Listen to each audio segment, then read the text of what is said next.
පත්තිනි මෑණියෝ දෙවියෙක් වුණේ මොකක් නිසාද? පතිවෘතාව නිසා.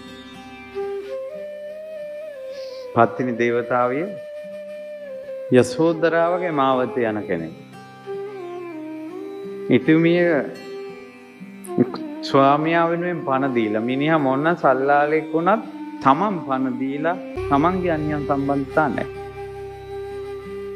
ඒ නිසානේ එයා තමන්ගේ පියවිර කඩලා ශාපකලේ තමන්ගේ ස්වාමියාට හානි වෙද්දී කරපු දේ වැරද්දක් වෙන්න පුළුවන් පන්තිපුරේ ගිනි තියපු එක. නමුත් ඇය හැමදේම කළේ ස්වාමියා වෙන්න. ස්වාමියාගේ වියෝවෙන් පස්සේ මම දන්න විදිහට ඇය පැවිදි වුණා. බ්‍රහ්මචාරී වුණා. අදත් දෙව්ලොව තිබෙනවා දේවතාවියක් බ්‍රහ්මචාරී පත්තිනි මෑණියෝ. ඇය ඒ පතිවෘතාවටයි බඹසරටයි එන්න හේතුවක් තමයි කියනවා පත්තිනි මෑණියෝ කලින් ජීවිතයක වස්වැසූ සංඝයාට සිවුරු 1000ක් පූජා කළා කියලා. ඒකෙන් ඒවා සිල්වත්. සිල්වත් නිසා ප්‍රබලයි.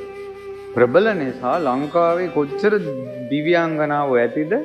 ලංකාවේ එකම දැහැමි දිව්‍යාංගනාව විදියට පිදුම් ලබන්නේ පත්තිනි දේවතාවෝ වෙනවා. උතුම් සීලයකට ඇවිල්ලා. බලන්නකෝ. එයාලටත් ඒ චීවර පූජාවේ ආනිසංස ආපු හැටි.